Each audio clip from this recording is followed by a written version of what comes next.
하나님 말씀은 구약성경 욥기 29장 11절에서 17절까지입니다.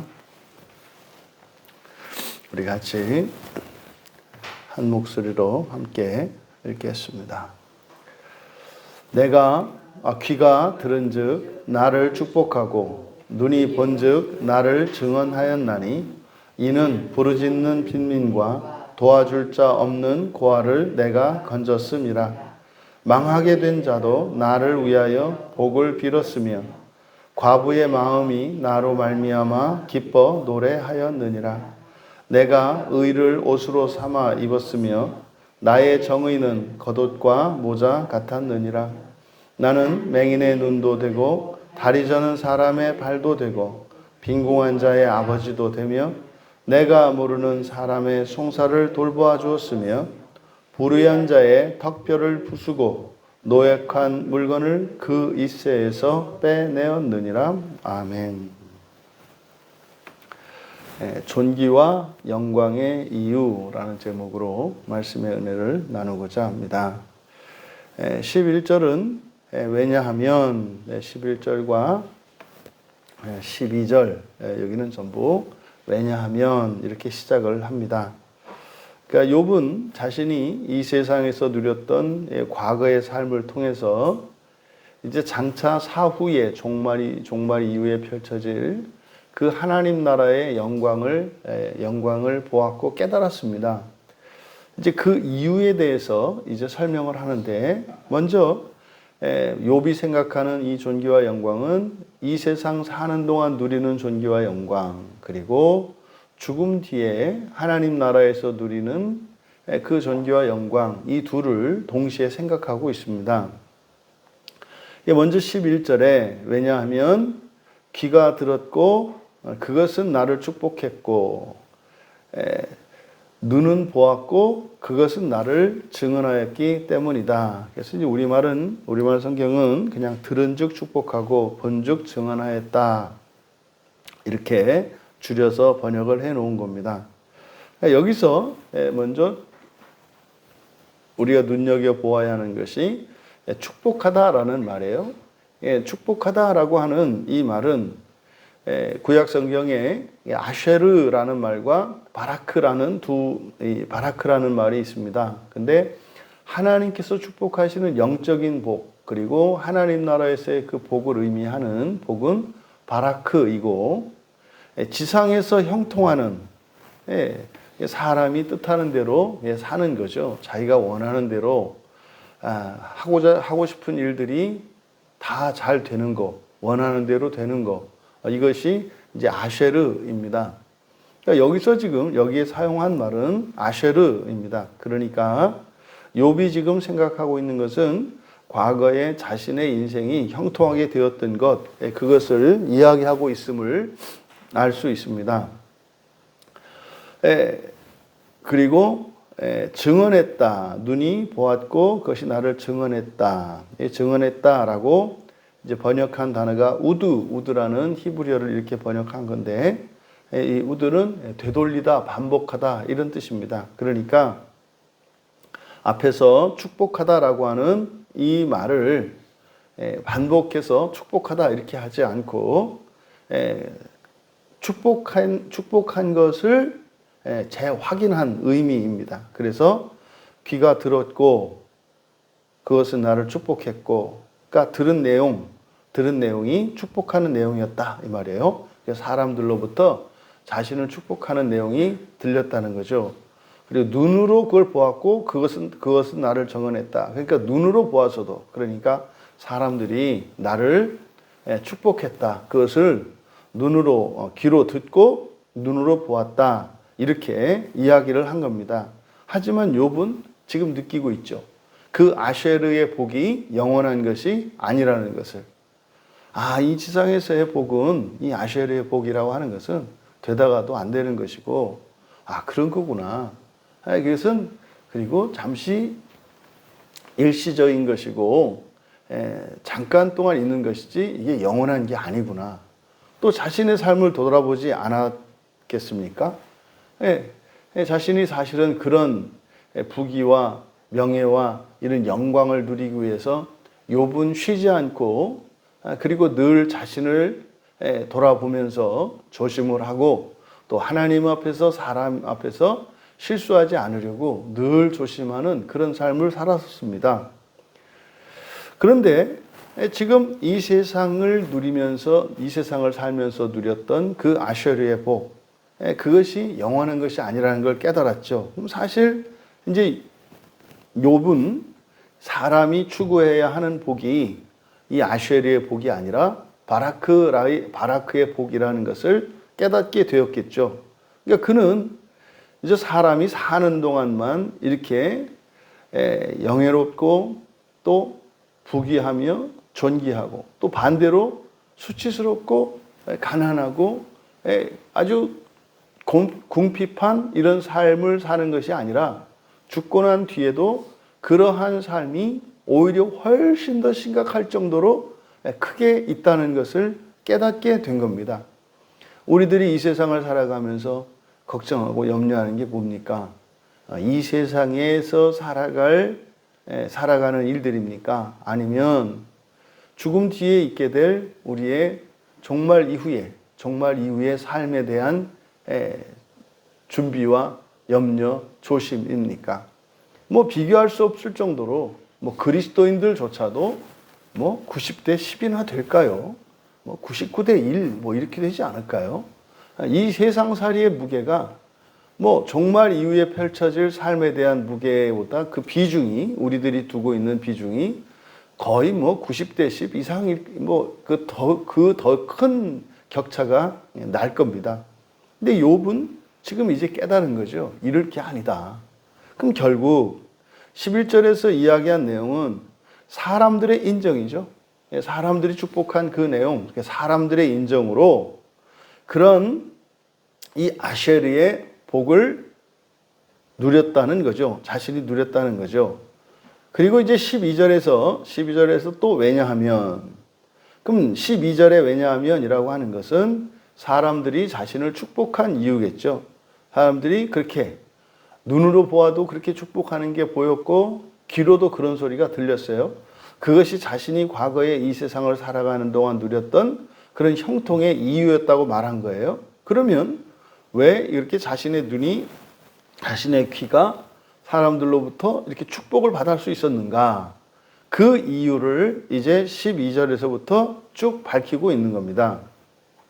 첫 번째 이유는 부르짖는 빈민 그리고 도와줄 자 없는 고아를 내가 건졌다. 내가 구원했다 이 말. 나에 구해줬다 이 말이에요. 그러니까 가난한 자, 고아. 이것은 동서고금을 막론하고 절대적인 약자로서 사회가 그들을 도와주고 품어야 하는 사람들입니다. 그래서 이거는 어느 종교, 어느 시대에서나 이렇게 절대적인 약자들을 돕는 이 일은 사회적인 의무요, 개인적인 의무로 여기고 있죠. 이것은 그 다음 두 번째로 멸망하는 자의 복이 망하게 된 자, 이게 망하다라고 하는 게 이제 멸망한 거거든요. 멸망하게 된 자, 멸망하는 자의 복이 내게로 임했으며 또 과부의 마음이 나를 외쳤다. 그러니까 멸망하는 자들. 그래서 망하고 있던 사람들, 그런 사람들을 도와줬다는 이야기고 과부를 또 도와줬다는 얘기죠. 그래서 그들이 어떻게 했다? 나를 축복하고 또 기뻐 소리쳤다. 과부의 마음이 나로 말미암아 기뻐 노래하였느니라. 그래서 노래하였다라고 하는 것이 축복한 내용입니다. 그 다음 세 번째로 14절에 내가 의를 옷으로 삼아 입었으며 나의 정의는 겉옷과 모자 같았느니라. 이것은 자신의 삶이 의로운 삶이었고 또 자신이 하는 행실이죠. 여기서 옷과 모자는 이제 아라비아 사람들이 갖는 그 터번입니다. 그래서 모자 하면 이렇게 쓰는 모자로 우리가 오해하기 쉬운데 여기에 사용된 이것은 이제 터벌입니다. 얼굴 이제 머리를 이렇게 감는 모자죠. 그래서 나의 의와 나의 정의, 그러니까 그의 행실이 그러했다는 거죠. 자신의 행실이 겉으로 드러나는 이런 행실과 말과 이런 언행이 의로웠기 때문이다. 그리고 네 번째는 나는 맹인의 눈도 되고 다리 저는 사람의 발도 되었다. 몸에 장애가 있는 사람들, 그들을 도와주었다는 이야기죠. 그리고 다섯 번째로 빈궁한 자의 아버지도 되고 내가 모르는 사람의 송사를 돌봐주었다. 그러니까 말하자면 법정에서 이렇게 변호사를 댈 수 없는 그런 사람들, 법적인 보호자, 그런 의미겠죠. 가난한 자를 도와주었고, 그리고 이 송사를 억울한 일 당한 이들을 구해줬고 도와줬다. 이런 의미겠죠. 그리고 마지막 여섯 번째로 불의한 자의 턱뼈를 부수고 노획한 물건을 그 이세에서 빼내었다. 그러니까 부정한 방식으로 사람들을 속이고 힘으로 뺏는 사람들에게서 그것을 뺏어서 약한 자에게 빼앗긴 자에게 돌려주었다는 얘기죠. 여기서 쭉 자신이 사람들로부터 축복을 받은 이유를 증언한 것은, 욥이 말하고자 하는 것은 그거죠. 현실의 삶에서도 사람들로부터 인정을 받는 이런 도덕적인 선행이나 인격적인 덕스러움은 가치가 있고 의미가 있다는 거예요. 어떤 의미로? 현재의 삶에서 이렇게 존귀와 영광을 누릴 수 있는 그런 이유가 된다는 거죠. 그런데 욥이 여기서 말하고자 하는 것은, 그런데 그것이 영원한 것은 아니더라. 거기서 사실은 어디로 나가야 한다? 바라크의 복으로, 영적인 복으로 나가야 한다라고 이야기를 하는 거죠. 그러니까 이 아쉐르의 복은 또 실제로 우리들은 어떻습니까? 우리들이 과연 이렇게 사람들을 돕고 선행을 하며 인격적으로 덕스럽게 그리고 의롭게 살아가면 실제로 우리의 삶 속에서 이런 아쉐르의 복이 다 우리에게, 모든 사람에게 일반적으로 주어집니까? 그렇지 않죠. 그래서 우리가 얻을 수 있는 이 두 번째 교훈은, 현실적인 이런 아쉐르의 복이라고 하는 것은 사실은 일견 이러한 의롭고 선한 일들이 원인이 되는 것 같지만 실제의 삶 속에서는 그렇지 않단 말이에요. 욥이 사실은 친구들과의 이 논쟁 속에서 늘 주장했던 내용이 뭐였습니까? 악인의 형통이었거든요. 악인의 형통. 그래서 사실은 욥 자신이 과거에는 의로운 자들이 자신이 의롭기 때문에 그렇게 된다는 생각을 했었는데 그게 아니라는 걸 깨닫게 되었지 않습니까? 그러니까 바로 종말의 복과 현실적인 복이 불일치할 수 있다는 사실을 욥이 깨달은 거죠. 그러니까 현재 욥의 상태, 모든 것을 잃어버린 상태, 그에게 아쉐르의 복의 흔적은 찾아볼 수가 없습니다. 그러면 과거 그가 살았던 삶의 그런 의로운 삶은 의미가 없는 것일까요? 이거죠. 그러니까 욥이 사실은 괴로워했던 이유가 바로 이거지 않습니까? 어떻게 내가 의로운 삶을 살았는데 이런 불행한 인생이 나에게 주어질 수 있는가? 이것은 잘못된 것이 아닌가? 이것이 욥의 주장이었죠. 결국 욥이 지금 여기서 깨닫게 된 것은 뭡니까? 아하, 내가 그동안 사람들 앞에서 살았고 하나님을 의식하면서 살긴 살았지만 그것을 현실의 복, 아쉐르의 복의 원인으로 삼았구나. 그것이 참으로 어리석은 일이었구나. 그래서 어떻게 해요? 이제는 바라크의 복을 위해서 살아야 하는 것이구나 라는 것을 깨달았다는 거죠. 그러니까 일시적이고 잠정적인 아쉐르의 복이 아니라 영원하고 무한하고 공의로운 바라크의 복을 위하여 살아야 되겠구나 라고 하는 것을 깨닫게 되었습니다. 그렇다면 우리가 현실을 살아갈 때 어떻게 살아야 할 것인가? 이런 선행과 덕스러움, 의로움뿐만 아니라 이런 고난조차도, 불행한 상황조차도 이것은 오히려 현실적으로 아셔리의 복이 없는 저주받은 것 같은 비참하고 불행한 인생을 살고 있을지라도 이것으로도 바라크의 복을 위하여 살아갈 수가 있는 거구나. 그러니까 이 세상의 삶의 형편이 어떠하다는 것은 사실은 종말론적으로는 아무 불리한 것이 없구나. 똑같은 것이구나. 라고 하는 것을 깨닫게 되었단 말입니다. 그러면 어떻게 되겠습니까? 이제 욥에게 다시 그런 부와 존귀와 명예와 영광이 회복된다 할지라도 이제 그의 인생은 그것을 지키기 위해서 또 그것을 잃어버릴까 봐 이런 부정적인 동기에 의해 신앙생활을 하는 사람이 되지 않을 겁니다. 과거에는요, 아들들의 생일이 되어서 잔치를 하고 나서도 혹시라도 그게 죄가 될까 봐 또 그것으로 인해서 자신의 명예와 이런 부와 존귀를 잃어버릴까 봐 두려운 마음으로 제사를 드렸습니다. 하지만 그것은 부가 절대적인 필요였기 때문에 그것을 잃어버릴까 하는 두려움이 있었겠죠. 근데 이제는요, 그게 없어도 이제는 정말 영원한 복을 위하여 살아갈 수 있다는 사실을 깨닫게 되었기 때문에 사실은 이제는 이 세상의 재산, 명예, 존귀, 영광 그 모든 것을 초월한 자유로운 삶을 살게 된 것입니다. 욥이 깨달았던 사람들에게 인정을 받음으로써 인정을 받을 만함으로써 이 세상의 어떠한 자격 조건을 갖춤으로써 사람들보다 뛰어난 그리고 행복하고 유복한 삶을 살아가는 그런 인생에서 이제는 하나님 앞에서 하나님 나라의 복을 위하여 살아가는 것이 복되고 현명하다는 사실을 깨달은 것처럼 우리네 인생이 다 그렇게 될 수 있기를 바랍니다.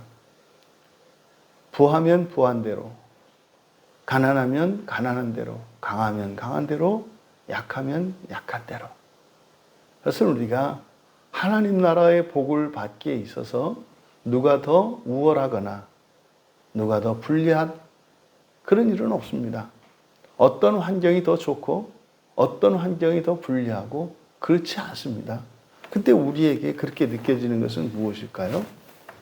우리의 삶의 무게가 이 세상에 있기 때문에 이 세상에 우리의 삶의 무게가 더 크다면 우리는 늘 긴장하고 경쟁하고 불안하며 그렇게 위기 속에서 살아가게 될 것입니다.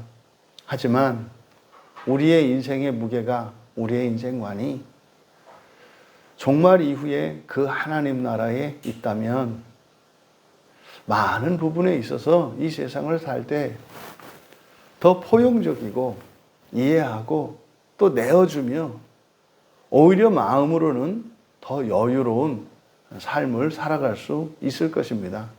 그러니까 이런 깨달음은 사실은 하나님 나라에 대한 분명한 진리를 알지 못하는 불교에서조차 가지고 있단 말이에요.